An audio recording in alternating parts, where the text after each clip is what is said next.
Bueno, muy buenas tardes a todos y bienvenidos a este webinar gratuito conversando con expertos de Cleveland Clinic y Latinoamérica sobre retiro de soporte vital en el paciente crítico y manejo de conflictos en cuidados intensivos en las diferentes salas de terapia intensiva de América y del mundo.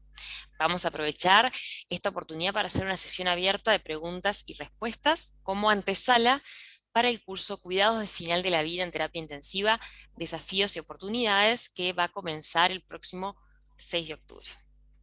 Bueno, es un gusto para nosotros compartir este espacio con ustedes, así que más que nada vamos a darles la bienvenida a todos ustedes como asistentes y especialmente quiero darle la bienvenida a las expertas que nos acompañan hoy. Mi nombre es Sharon Wallman y los estaré acompañando por parte de Evimed. Primero quiero presentar a una de las coordinadoras académicas del curso, que es la doctora Silvia Pérez Proto, profesora asociada de anestesiología en la Facultad de Medicina para Estudiantes de Cleveland Clinic y directora asistente de la Unidad de Cuidados Intensivos Quirúrgicos, donde ejerce como médica de cuidados críticos. También es directora médica del Centro de Atención al Final de la Vida en la Oficina de Experiencia del Paciente en Cleveland Clinic. Buenas tardes, Silvia, ¿cómo estás?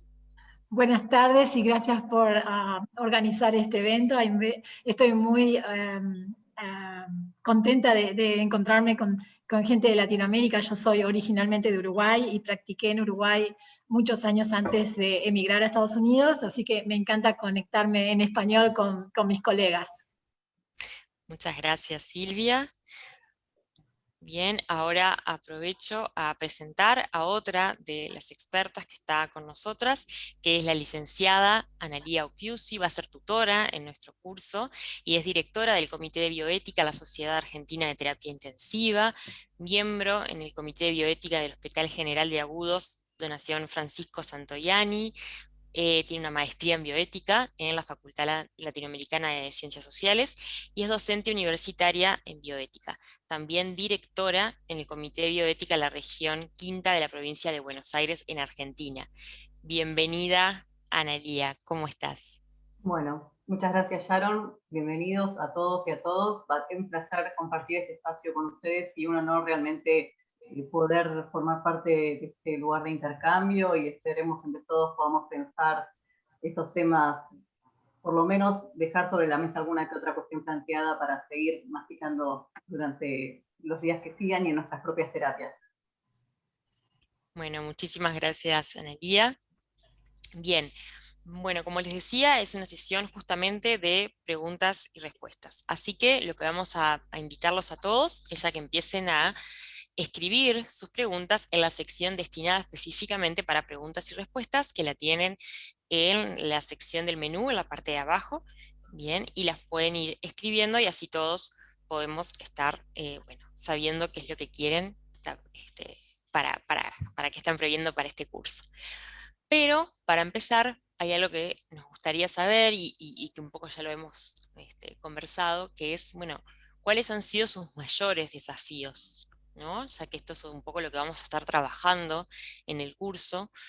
Creemos que ahora, bueno, es la oportunidad de que ustedes puedan compartir con nosotros esas experiencias y así podemos aprovechar para que se enriquezca el diálogo, sobre todo, bueno, con estas expertas que están aquí con nosotros y también que lo puedan compartir ustedes con todos sus colegas de América. Así que si quieren también los invitamos a que vayan escribiendo sus experiencias.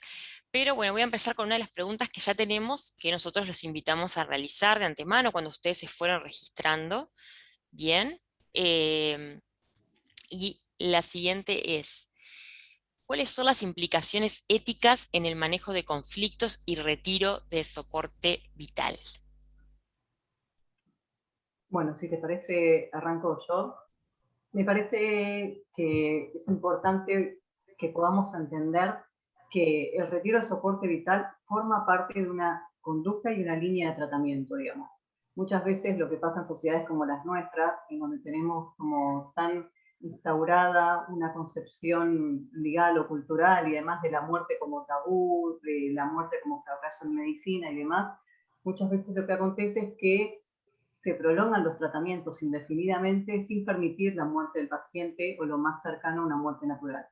Entonces, es en esas instancias en donde se plantea una terapia, lo que se llama una muerte intervenida, es decir, una muerte instrumentada, con un paciente conectado a un respirador, con un paciente con inotrópicos, con hidratación, alimentación, drogas, una cantidad incalculable de tratamientos que muchas veces incluso desde algún punto pueden llegar a ser excesivos. Lo que nos preguntamos desde la ética es hasta cuándo más medicina es mejor medicina. Lo que nos preguntamos es hasta cuándo seguir perpetuando situaciones que en última instancia, de alguna manera, por determinados scores y herramientas de medición y demás, sabemos que no van a devolverle al paciente ni la calidad de vida que tenía previo al ingreso a la terapia, ni tampoco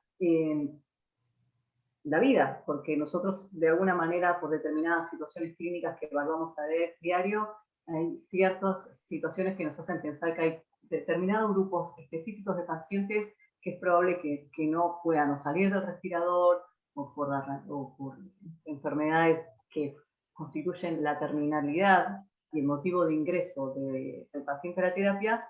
Nos permitimos pensar el por qué nosotros decir, bueno, hasta acá, esperemos, no caigamos en el empecinamiento, no necesariamente todos los pacientes tienen que tener el mismo tratamiento.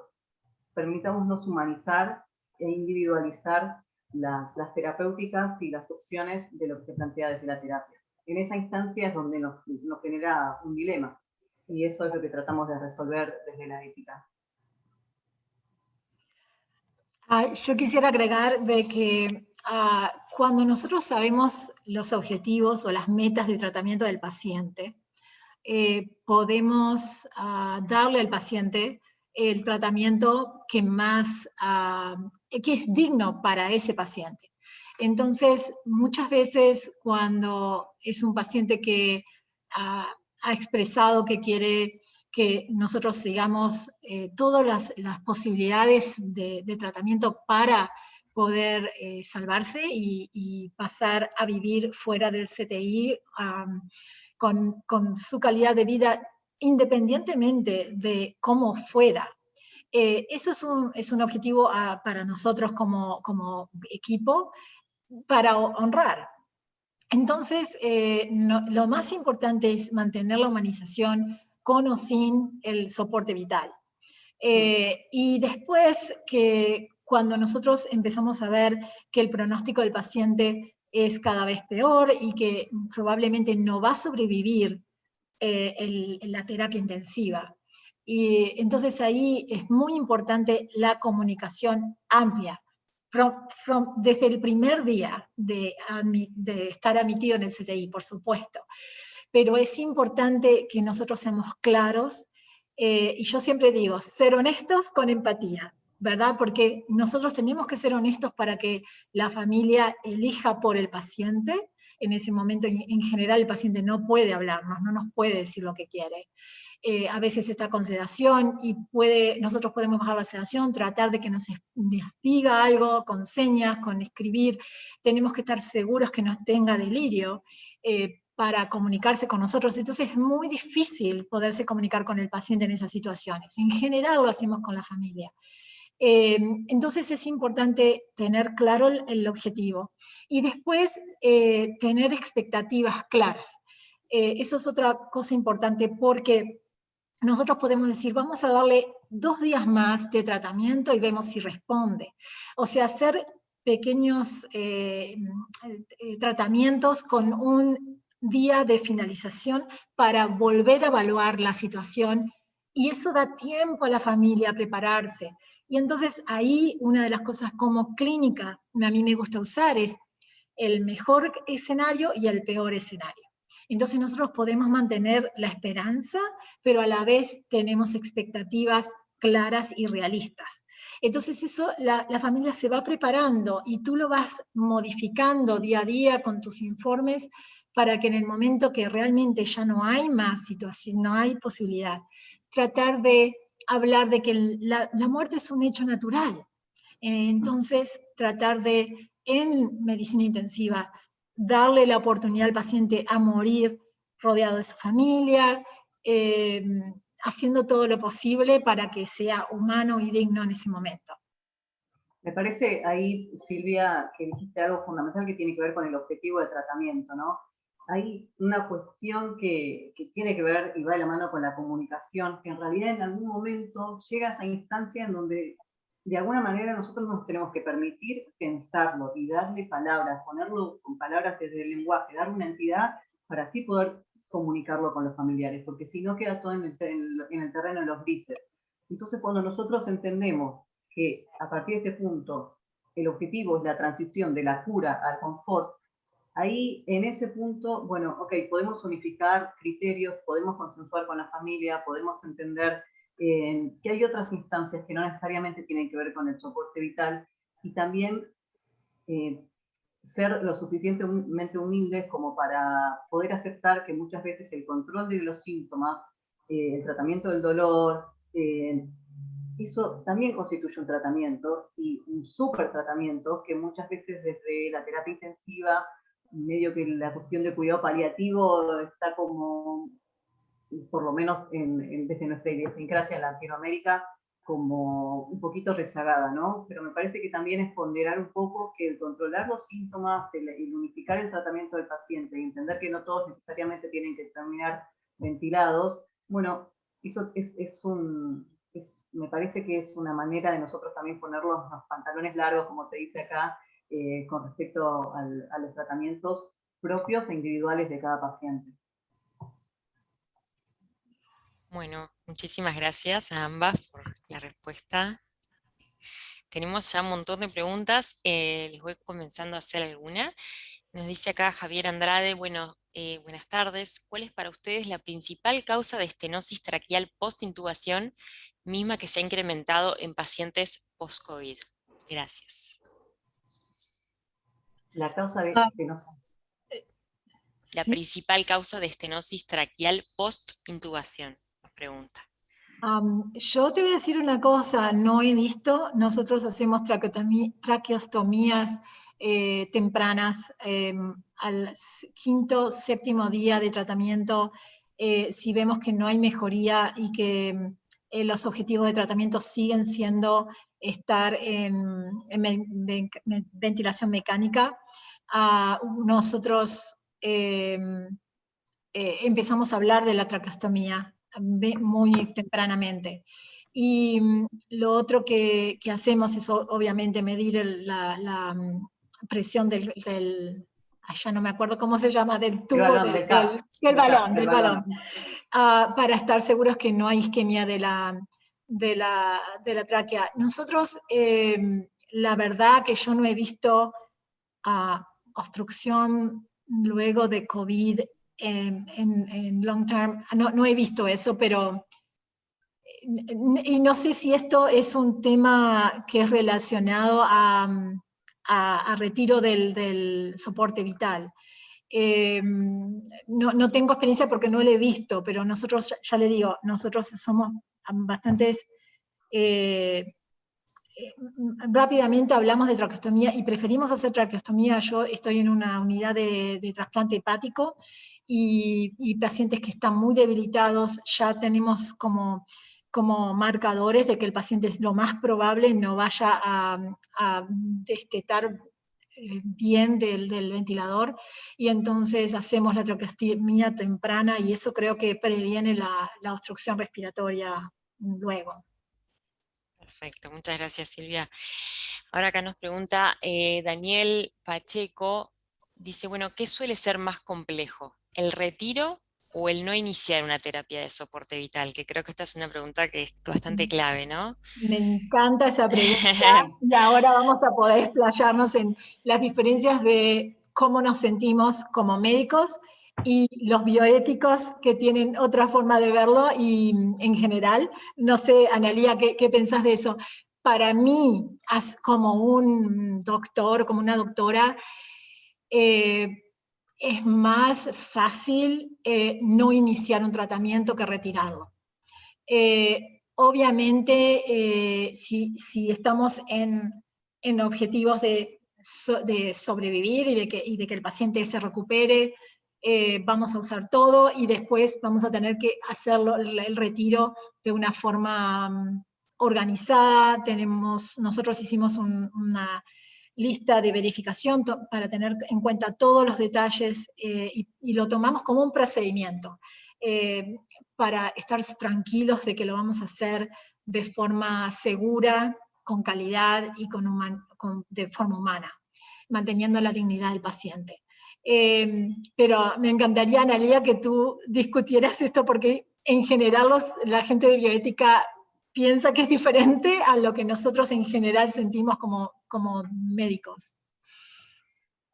Bueno, me parece una pregunta fundamental y me parece también súper valioso que se dé bien al inicio de la charla, porque desde la ética hay algo que es importante dejar en claro, ¿sí? Si bien desde el punto de vista, como vos planteás, médico, emocional, desde lo que a uno le representa en lo cotidiano, desde lo psicológico, si bien las repercusiones pueden llegar a ser incluso religiosas, pueden llegar a ser distintas, si bien son respetables, lo que yo quiero dejar en claro es que desde la ética, tanto la abstención como el retiro son moralmente equivalentes, ¿sí?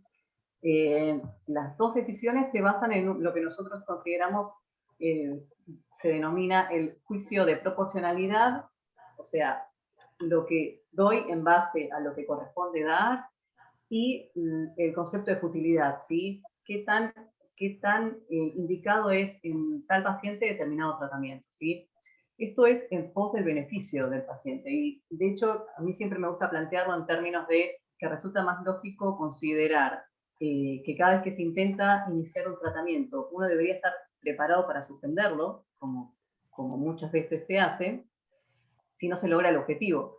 Incluso hay diversos autores que consideran que el retiro es más apropiado éticamente, porque si no la UTI, la terapia, digamos, en las que no se admitiera retirar el soporte vital, se poblaría de pacientes que están recibiendo tratamientos desproporcionados, fútiles, lo que por supuesto contraria de alguna manera los principios éticos desde cualquiera de las teorías que ustedes quieran abordar. Si bien lo que planteaba al principio, ¿no? Es entendible que aunque sea quizás hasta incluso más fuerte visualmente el retiro del soporte vital, tiene que ver con la posibilidad de adecuar el tratamiento al paciente. Y eso es como lo más importante, ¿sí? Ir en pos del beneficio, del beneficio último, que sería la calidad de muerte, ¿sí? Porque esto es un término que está tomando mucho peso últimamente en la bibliografía internacional, y de poco también acá en América Latina, que tiene que ver con la noción de calidad de muerte dentro de la terapia. Primero se empezó a hablar de la calidad de vida post-UTI, y ahora esto de entender que la unicidad de la vida de cada ser humano requiere esa instancia de dignidad en la cual fallece su cuerpo, digamos, por respeto incluso a nuestras propias idiosincrasias de los países latinoamericanos, que son distintas de los textos que leemos, que suelen estar publicados en las grandes revistas. Eso Silvia vos lo ves, que muchas veces la manera en las que lugares como Alemania, Australia, Canadá, Inglaterra, Estados Unidos conciben la muerte no es la misma manera en la que nosotros interpretamos las situaciones de dolor y de duelo en nuestra cultura desde América Latina. Sí, te quería agradecer esa apertura. Nosotros en nuestro hospital recibimos a pacientes de muchísimos lugares y bueno, y va a ser uno de los temas que vamos a tocar, las diferencias culturales y a la vez no poner a las personas en cajas, ¿verdad? Porque decimos, este paciente es musulmán, entonces no va a aceptar una orden de no resucitación. Sí, en general, por ejemplo, las personas musulmanas no quieren una orden de no resucitación, y en general el hecho de que sean testigos de la resucitación con el apoyo de uno de nosotros en el momento, como la Sociedad Crítica de Medicina Crítica lo apoya, como que si el familiar está viendo la resucitación, uno del equipo tiene que estar apoyando a esa persona y explicándole todo lo que está pasando. Entonces, eso muchas veces es lo que hace de que la persona diga, bueno, está, es suficiente, trataron, hicieron todo lo posible. Pero es muy poco frecuente que acepten una orden de no resucitación antes de que pase y que lo vean la situación. Entonces, pero otra vez, no podemos poner a las personas en cajas. Entonces, es fundamental explorar las perspectivas, explorar sus ideas. Antes de, a veces nosotros los médicos somos muy de bombardear con información en vez de preguntar y escuchar.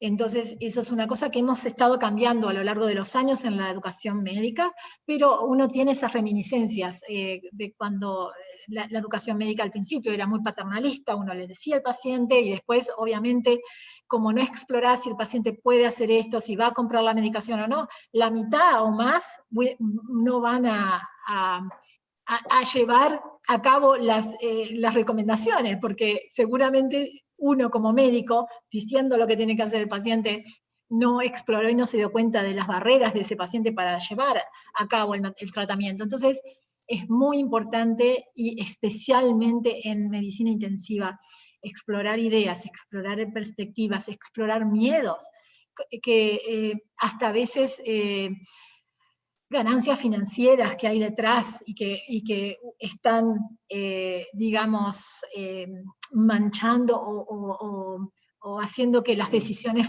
fueran a veces hasta incoherentes para nosotros, pero hay algo atrás. Entonces siempre, cuanto más abierto esté uno a escuchar, más información va a tener. Y lo otro importante, yo no sé si hay nurses acá, pero yo creo que la labor del nurse, que está tantas horas uno a uno con esa familia, uno a uno con ese paciente, el paciente se siente más a gusto en general con los nurses, entonces uno tiene mucha información. Entonces eso es otra cosa, súper importante, el acercamiento al paciente como equipo, y que todos tengamos voz en compartir lo que el paciente y la familia está viviendo y está sufriendo, y eso nos genera a nosotros mucho más posibilidad de darle al paciente lo que necesita en el momento que está. Justo a propósito de esto que decís, Silvia, de la comunicación y demás, muchas veces lo que pasa, por esto de incluir a la familia, digamos, todo lo que representa, de alguna manera, también vinculándolo con la cuestión religiosa, ¿no? Muchas veces las familias consideran que el ingreso a la terapia representa casi que un milagro y la posibilidad de que el paciente necesariamente va a salir.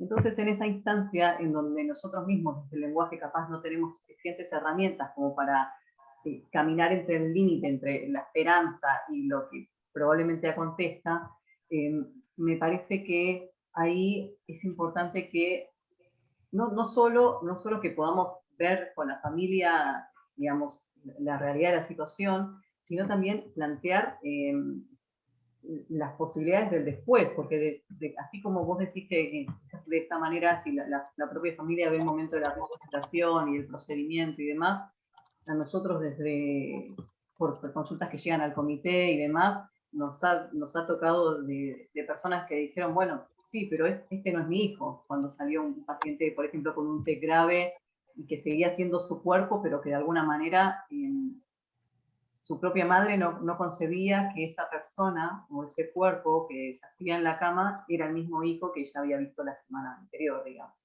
Entonces esas falsas expectativas con la cuestión de la sobrevida y de que el egreso vivo-muerto que nosotros tenemos como punto fuerte en la terapia, muchas veces me parece que eso como que hay que plantearlo. Si bien, por supuesto, cada paciente tiene sus posibilidades de recuperación y todo, es importante que la familia también entienda de las consecuencias de los tratamientos que se aplican en la terapia. Bueno, muchas gracias a ambas. Creo que quedó bien respondida la pregunta. Igual vamos a seguir trabajando esto en el curso. Ahora nos están haciendo una pregunta a un espectador anónimo que dice, bueno, se me planteó durante mi experiencia laboral muchos conflictos, se me han planteado a la hora del retiro de soporte vital en aquellos pacientes con muerte cerebral cuando no son donantes de órganos. Aún cuando la legislación lo prevé, dice, existe una gran negativa por parte del equipo de salud. Entonces, bueno, ahí Bueno, quería ver su opinión. si quisiera responder esto primero. Yo fui coordinadora de trasplantes por 5 años en Uruguay y me entrené en Barcelona. Estuve 3 meses haciendo donación de trasplantes allá también y estuve en Andalucía en un curso. Es un tema que manejo. Lo más importante que tenemos que aclarar acá, si el paciente tiene un diagnóstico de muerte encefálica, no estamos soportando la vida, o sea, el paciente no está en soporte vital. Está conectado a un ventilador, pero el paciente ya falleció. Entonces, lo importante para mí y que me ha servido a lo largo de toda mi vida, primero, la discusión de la muerte encefálica tiene que ser en cuotas, en pedacitos. Es demasiada información para la familia para entender.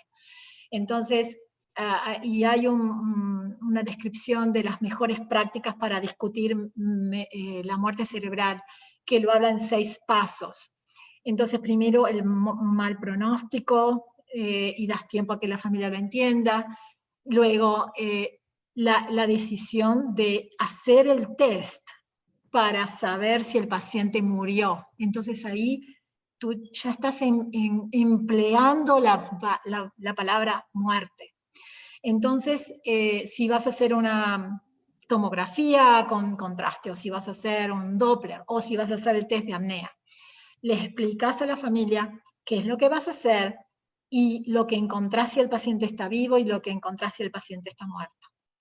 Das tiempo y haces el test. Y después vas a ir a decir, lo lamento mucho, pero este paciente, decís el nombre, lo que vayas a decir, falleció a las 3:40 de la tarde. Entonces, al decirle hora a la familia y al equipo de salud, no hay dudas, el paciente está muerto. Ahí va a haber el momento donde vamos a hablar de la donación. Si es elegible para donación, si es un donante potencial. Y luego, si es donante o no, la desconexión es la desconexión de un cuerpo que ya falleció. Pero la familia ya entiende que el paciente, y yo lo que uso, que también me ha servido mucho, es decir, el corazón sigue como un reloj automático, pero el paciente no puede respirar por sí mismo, y eso es lo que me está diciendo, que el cerebro se murió. Y yo en general digo, las personas mueren de 2 formas, o porque el corazón para, que es la mayoría de las personas, o porque el cerebro se muere. Y cuando el cerebro se muere, el corazón continúa como si fuera un reloj automático, pero el cerebro es lo que maneja de que uno pueda respirar. Entonces eso es lo que nos muestra que el paciente murió. Y ya les digo, pruébenlo la próxima vez. Digan la hora de fallecimiento cuando están dando el informe a la familia y a las nurses y a las personas del equipo. Y eso va a ayudar a que cuando ustedes desconectan a la persona que no es un donante, estás desconectando un cuerpo, porque el paciente ya murió a la hora que tú hiciste el diagnóstico. No sé si esto es, pero es lo que he leído y aprendido a la vez de hacerlo. Muchas gracias, Silvia. No sé, Analia, si querías aportar algo en este caso o pasamos a otra pregunta. No, sí, coincido en la cuestión que es tan fuerte para los pacientes es porque los pacientes lo que ven es que el tórax se expande, entonces como si respirara, que el corazón late como si no fuera mediante drogas inotrópicas. Y entonces toda esa cuestión es como súper conflictual, incluso desde lo visual, desde lo emocional, porque para nosotros, si bien lo tenemos de alguna manera naturalizado, porque son las situaciones clínicas y críticas que vemos todos los días, no es para el resto de la sociedad, no es lo más común del mundo transitar una terapia intensiva o ver un paciente o un familiar ventilado o incluso ahora, como se vio en pandemia, pronado. Son situaciones que son súper complejas de resolver. Entonces, me parece que, bueno, afortunadamente estos temas se están poniendo sobre la mesa y el encuentro de hoy es un claro ejemplo de eso, porque de alguna manera es importante que nosotros mismos nos permitamos pensarlo como parte de sociedades científicas, como representantes del personal de salud, porque si nosotros mismos no tenemos un poquito más masticados estos conceptos, no podemos pretender que la mamá de un nene que es o abogada o administradora de empresas o o que trabaja en un kiosco, me parece que es valioso que nosotros mismos empecemos a preguntarnos estos temas. Sí, yo estoy totalmente de acuerdo. El paciente visualmente es lo mismo, antes y después del diagnóstico de muerte, en una muerte encefálica. Entonces, muchas veces yo he invitado a la familia a ver el test de apnea. Y si lo quieren ver, voy a estar con ellos, apoyándoles y explicando lo que estamos haciendo. Y entonces ellos mismos ven que el paciente no respira. Entonces es una forma de que vean con sus propios ojos la diferencia. Entonces eso también ha sido útil como una herramienta, obviamente explorando, porque no todo el mundo va a querer hacerlo, pero es una forma de que entonces vean la diferencia.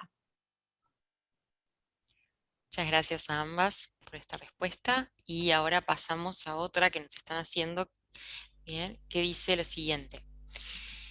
¿Cuál podría ser la estrategia para lograr la integración de los equipos de paliativos en las áreas de intensivo? Bueno, yo puedo ¿Vamos? empezar con esta. Sí, Sí. sí, sí. Una de las cosas importantes es entender que el cuidado paliativo está abocado no solo al final de la vida, sino también a mejorar la calidad de vida. Y hay muchas medicaciones, hasta con bajas dosis, que pueden ayudar a síntomas que el paciente puede tener, a mejorar la calidad de vida durante el tratamiento crítico. Entonces, eso es una apertura de la gente que está en el liderazgo de la unidad de medicina intensiva. Otra barrera puede llegar a ser muchos cirujanos sienten que paliativos es estar al final de la vida, o algunos oncólogos que tengan esa idea, o cardiólogos. Entonces es muy importante que los equipos se conozcan y tengan confianza unos con otros. Yo trabajo en varios intensivos donde pasamos visita, hacemos la ronda con paliativos a la vez. Y está el farmacéutico, el nurse, el médico, el residente, ¿quién más? El nutricionista, el trabajador social y la persona de paliativos. Y vamos viendo paciente por paciente. Y no en todos paliativos va a tener una acción, pero como no en todos, nutrición va a tener un gran rol, pero estamos todos conectados. Entonces, me parece que es un cambio de visión de cómo tratar, y lo más importante para mí, para empezar un protocolo así, es que las personas que vayan a hacer el round, la ronda, se conozcan, encuentren los puntos en común, se respeten, y entonces se puede hacer otra cosa muy importante cuando terminás o estás haciendo el primer acercamiento a esta forma de trabajar en conjunto, es tener instancias donde se sienten y se expresen los problemas, las barreras, las cosas que funcionan, lo que no funciona, para entonces mejorarlo luego, ¿no? Porque es una forma nueva de pasar visita, y todo el mundo tiene que estar conectados y con confianza de que estamos todos en la misma página.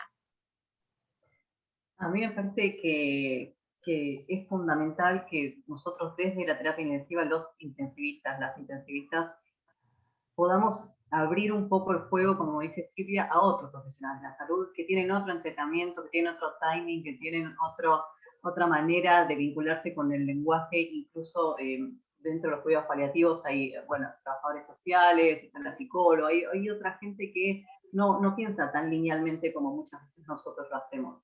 Entonces, en esas instancias en donde uno puede echar mano de otros servicios, bueno, tengamos la humildad de hacerlo, porque de hecho por algo se forman. Lamentablemente, no sé si pasa lo mismo en los otros países de los que están participando ahora en este encuentro, pero no es que hay tanta gente formada en cuidados paliativos, porque también hay que aceptar que por todo esto que venimos hablando de la concepción de muerte y demás, es como que el tiene como un valor simbólico súper fuerte asociado a la muerte y lo paliativo, aunque como vos decís, necesariamente no tiene por qué ser así siempre, digamos, en estas instancias en donde uno trata de dar calidad de vida y demás,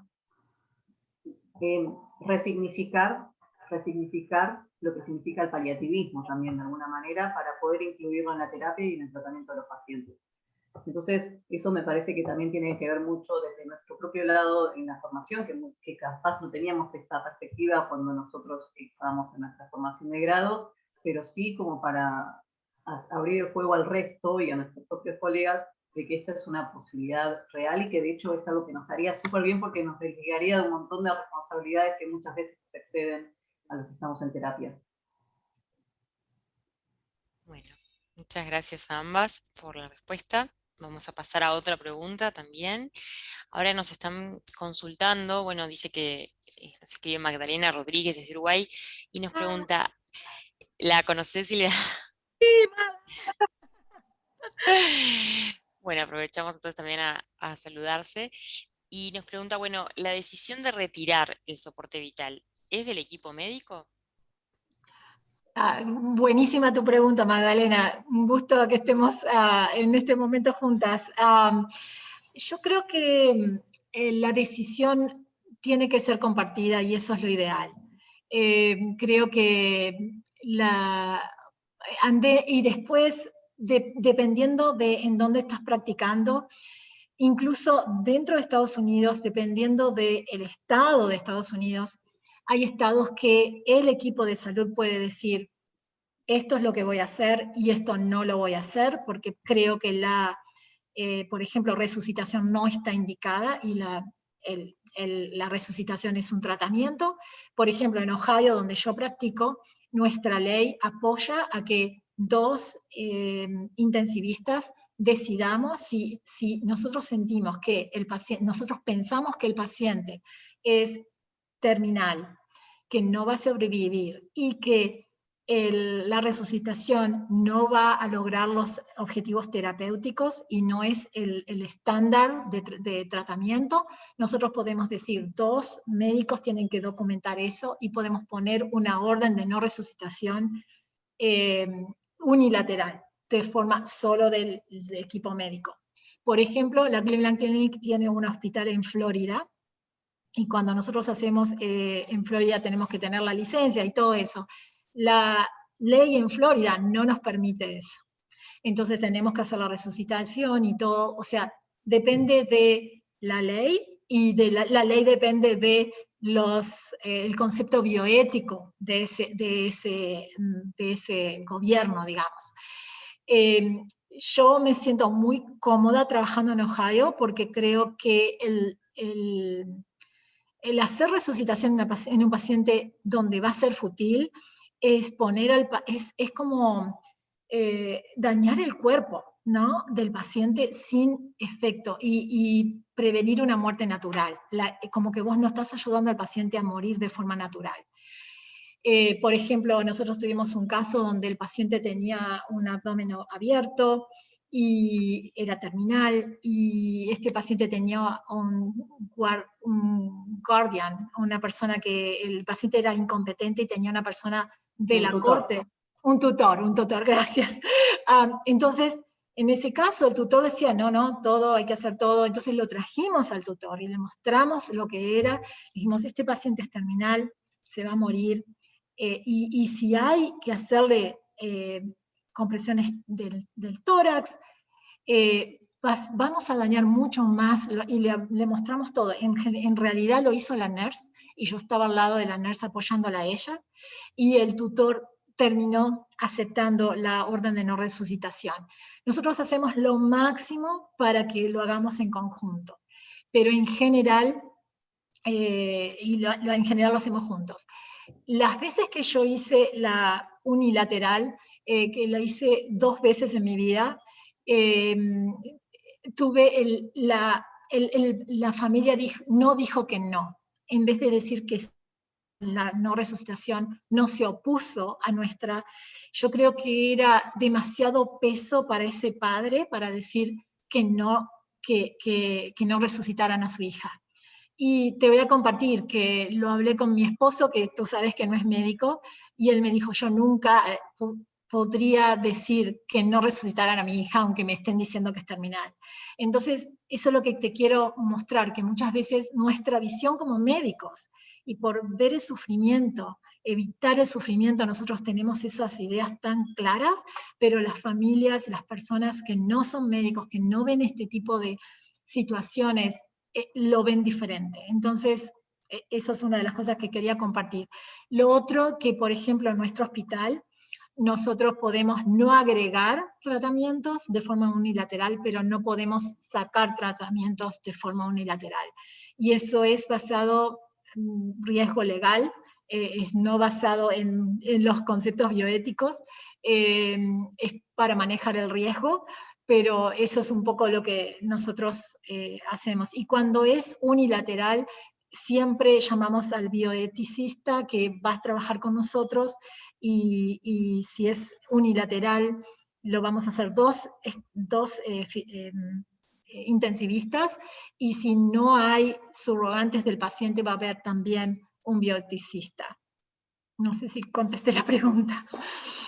También me gustaría agregar, quizás a esto, Silvia, que vos decís, que muchas veces, si bien nosotros tenemos los criterios clínicos claros y entendemos cómo es el cuadro y la gravedad y las chances reales de sobrevida y demás, muchas veces por las maneras en las cuales se plantean las situaciones dentro de la terapia, como que la responsabilidad nos ha pasado, recae sobre el familiar, que como vos decís, no tiene, nosotros lamentable o afortunadamente pasamos como la mayor parte de nuestra vida formándonos para tomar este tipo de decisiones. Bueno, nos corresponde de alguna manera estar a la altura de las circunstancias para que después no sea la responsabilidad de, y nosotros ir a preguntarles a ellos para nosotros sacarnos la culpa de lo que en realidad es una decisión clínica objetiva, valuable, mensurable, que se atiene a lo que está escrito, y tratamos de manejarnos con lo basado en la evidencia. Entonces, por un lado, es el trabajo del equipo de salud, en tanto sea organizado, en tanto cada uno pueda aportar desde su lugar, como vos decís, bueno, eso también le quita toda esa responsabilidad, todo ese peso que ya bastante tiene esta persona con el duelo propio, ajeno, y de toda su familia, como para que nosotros encima vayamos no con preguntas, pero con planteos que son incómodos y que posiblemente le duren para el resto de su vida, terminar de procesar, digamos. Entonces me parece que es importante que nosotros, dentro de lo posible, podamos hablar de estos temas, de la extubación terminal, del winning terminal, del retiro de soporte vital y demás, porque es una manera también de cuidar no solo esto que hablamos al principio, la transición de la cura al confort del paciente, sino también lo que queda, que es la familia, que es fundamental. Totalmente. Bueno, están haciendo muchas preguntas y una que creo que es importante, capaz, sobre todo tú, Silvia, que le respondas, porque nos están consultando ahora por el curso, que justamente es en octubre, y nos dicen, bueno, pero ¿va a ser desde la perspectiva médica o desde la perspectiva psicológica? Ok, so, lo que yo quisiera compartir es que lo vamos a tratar de hacer desde el punto de vista del equipo multidisciplinario. Entonces, nosotros en medicina intensiva acá en Estados Unidos no tenemos psicólogos de por sí, porque muchas veces los psicólogos son los trabajadores sociales que tienen la base psicológica, y, y ellos son parte del equipo multidisciplinario.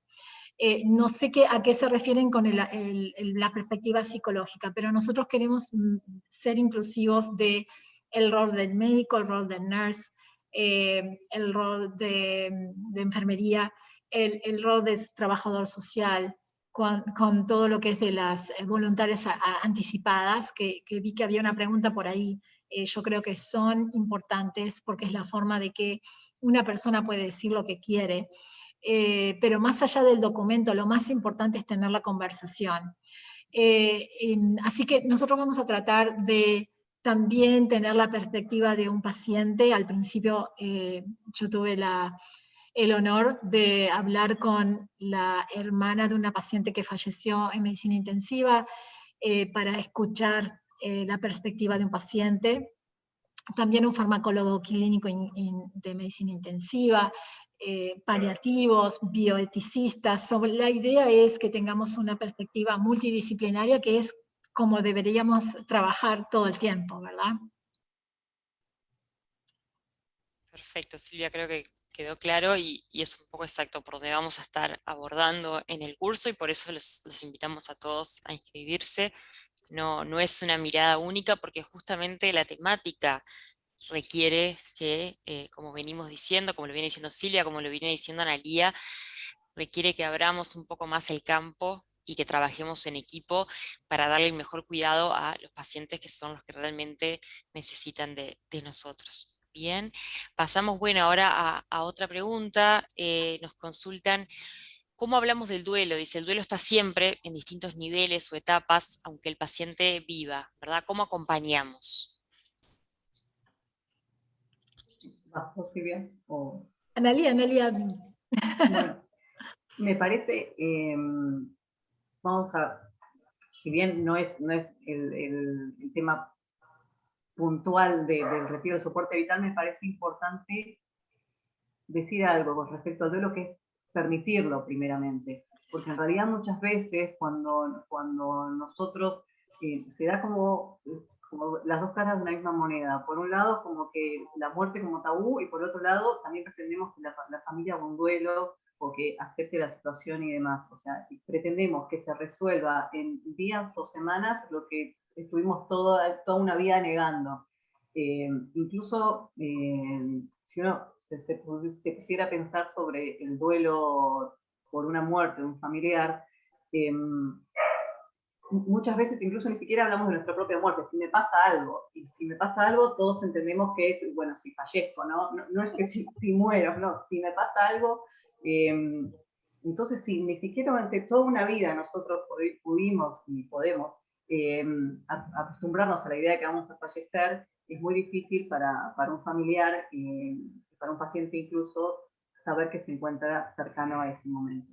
Entonces me parece que en esas instancias es primero entender la necesidad, otra vez, de incluir a otros profesionales de la salud en ese momento. Porque necesariamente saber tanto de estrés, saber tanto de ventilación mecánica, saber tanto de proceso de diálisis y demás, te hace ignorante en otros tantos aspectos que nos exceden, porque el ser humano es complejo, es diverso, es único, y cada instancia y cada duelo es propio y es personal.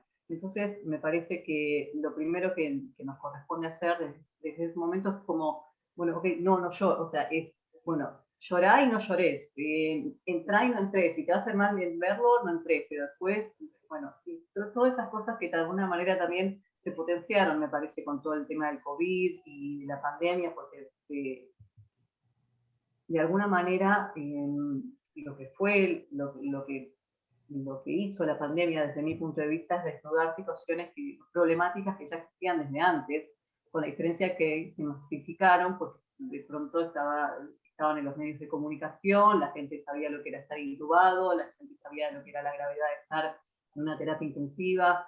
Entonces, quizás, si bien por supuesto sigue siendo una situación súper problemática y compleja, quizás darnos la posibilidad de, ok, tomar esto como la chance de que hablemos de esto y de que hablemos de esto no solo incluso en nuestras propias familias, sino también con los pacientes y con otros profesionales de la salud. Me encanta cómo lo estás planteando, y quiero agregar algo más. También es el duelo de los trabajadores de salud por nuestros pacientes. Y ese es otro duelo no permitido. Porque tú tienes que ser fuerte, no podés mostrar emociones, porque si no, no sos un buen médico. Son esas cosas que tenemos atrás, ¿verdad? De subconscientes. Y por eso, una de las cosas que me encantaría que todos ustedes se anotaran es para Hablemos de la Muerte en la Cena, que vamos a culminar el curso con este evento. que es un evento que va a estar en 3 habitaciones, en español, portugués, inglés, y yo voy a facilitar la parte de español. La idea es sentarnos sin nuestros, ¿cómo se dice?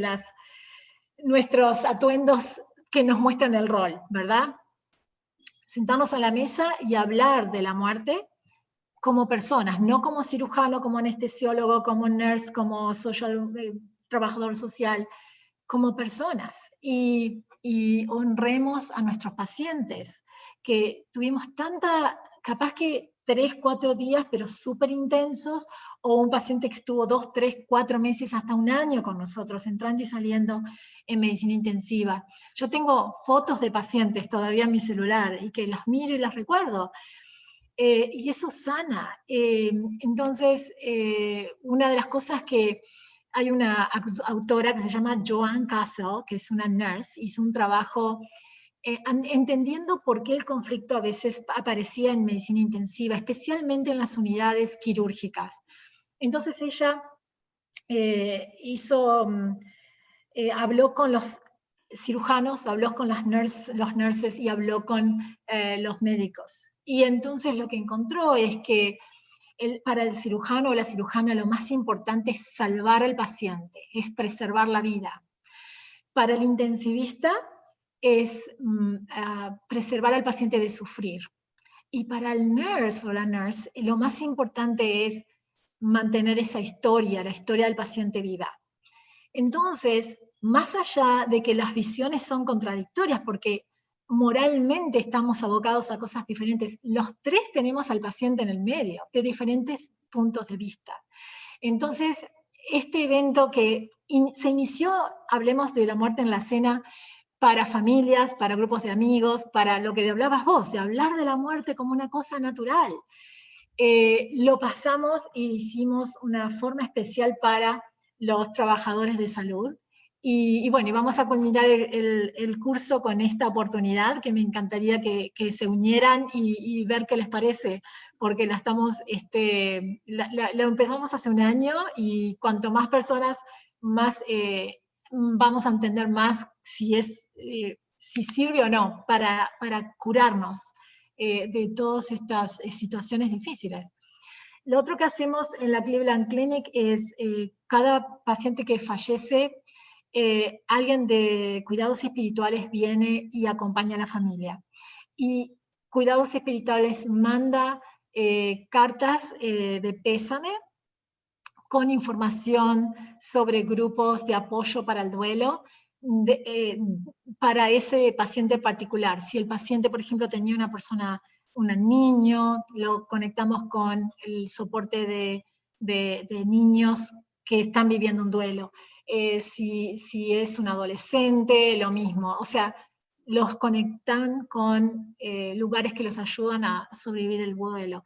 Y eso es como ver el continuum, ¿no? de cuidados de la familia. O sea, que fallece, pero nosotros también seguimos conectados con esa familia. Bien, bueno, vamos a ir con las últimas preguntitas porque se nos está yendo el tiempo. Y hay una que es interesante, en verdad, involucra varias que están un poco preguntando lo mismo, que es relacionado justamente a la planificación avanzada de cuidados. Desde varios países justamente nos dicen que no tienen una legislación que realmente apoye el tema de las voluntades anticipadas. Entonces nos preguntan, bueno, ¿qué opinan sobre el rol que tiene hoy en día la planificación anticipada de la atención? Si estos documentos legales son eficaces, si pueden ayudar a evitar esa carga de decisiones para los familiares, que, bueno, obviamente pasa a ser un peso grande, como decíamos, ¿no? Entonces, nos preguntan desde varios países, esta situación claramente es recurrente. Sí, yo puedo compartir la experiencia nuestra acá en Ohio. Nosotros tenemos 2 documentos básicamente que son los más importantes, que es el documento donde tú nombrás quién va a tomar decisiones por vos si no tenés capacidad de hacerlo, y podés poner una persona y 2 alternativas. a mí me parece que ese documento es muy importante, porque la legislación tiene un orden de quién va a hablar por ti. Y si tú tenés el documento, tú puedes poner a cualquier persona. Es especialmente importante, por ejemplo, para los países o los lugares donde el matrimonio del mismo sexo no es permitido, por ejemplo. O cuando una persona que está viviendo con alguien por mucho tiempo no está reconocido como una relación estable y que esa persona puede actuar como esposo o esposa porque no tienen documentos. Entonces, como que tener el documento de voluntad anticipada le da ese control en el momento que no tiene capacidad para decidir. El otro documento se llama Living Will y es un documento que lo que dice es que si estás en una enfermedad terminal con 2 médicos que lo certifican y que no podés hablar, que vos querés que te desconecten del soporte vital y que te pongan una orden de no resucitación y dice exactamente estas palabras: déjenme morir de forma natural. Ese documento a mí me parece que ayuda en esas situaciones porque la familia no tiene que tomar la decisión la tomó el paciente cuando firmó ese documento. Entonces como que le saca un peso. Pero claro, esto no es blanco y negro, hay muchas situaciones en el medio que es difícil para la familia decidir por el paciente. Entonces, más allá del documento, lo más importante es la conversación. Y yo les voy a contar que yo quería tener esta conversación con mi esposo y bueno, acá dicen que yo hablo mucho de la muerte, ay, ya no nos tenés cansado con la muerte. Entonces, no querían hablar de eso. Y yo un día estaba de guardia, tenía un tiempito, le escribí todo en una guía que hay, que nosotros usamos para tener la conversación de forma más organizada y más fácil, que se llama The Conversation Project y está en español, está en todos los idiomas, es muy bueno, es gratis, de acceso gratuito. Después lo voy a poner en el chat. Y bueno, ya les digo, mi esposo no quería hablar de esto y yo se lo escribí todo porque así sabían cualquier cosa. Y cuando empezó el COVID me dijo, ¿qué es en realidad lo que vos querés si te pasa algo? Entonces tuvimos la conversación y en realidad hicimos el Death Over Dinner, Hablemos de la muerte en la cena, lo hicimos virtual. Con un grupo que había gente de todos lados y fue hermoso porque vos no hablas de la muerte, hablas de cómo querés vivir hasta ese momento. Entonces realmente nos unió más con mi esposo. Así que los invito, ya ahora pongo en el chat el The Conversation Project, para que lo busquen porque están las guías en todos los idiomas. Perfecto. Bien, Analía, sí, claro. Una cosita más con respecto a las directivas anticipadas. Por lo menos en Argentina, por lo menos en algunas instituciones de Argentina, se trata mucho de dar valor también a lo que es la directiva anticipada verbal. Entonces muchas veces nos pasa, y esto seguramente lo habrán visto, pacientes que salen de terapia, que después van a la sala de clínica médica, y capaz la pregunta ahí pertinente puede llegar a ser para el familiar o para la persona, o depende del estado de conciencia del paciente. Ok, si llegara a agravar, o sea, que vemos que empieza a hacer fiebre, que vemos que empieza a hacer algo que vos decís, en cualquier momento está para entrar a terapia otra vez, ok, si llegara a complicarse la situación nuevamente, ¿vos estarías dispuesto a transitar todo esto de nuevo o plantearlo de manera tal que, si bien tenemos que reconocer que en esa instancia de vulnerabilidad, de extrema vulnerabilidad en la que se encuentra el paciente, la decisión, en algún punto hay determinados autores que plantean que ni siquiera es autónoma, en tanto es tal la situación de angustia, de miedo, de frustración y justamente de vulnerabilidad, que es lo que aúna esos conceptos, que se duda incluso de qué tan autónoma es la decisión. Pero igual en esos instantes es donde uno también debe permitirse preguntarlo, porque es lo que corresponde.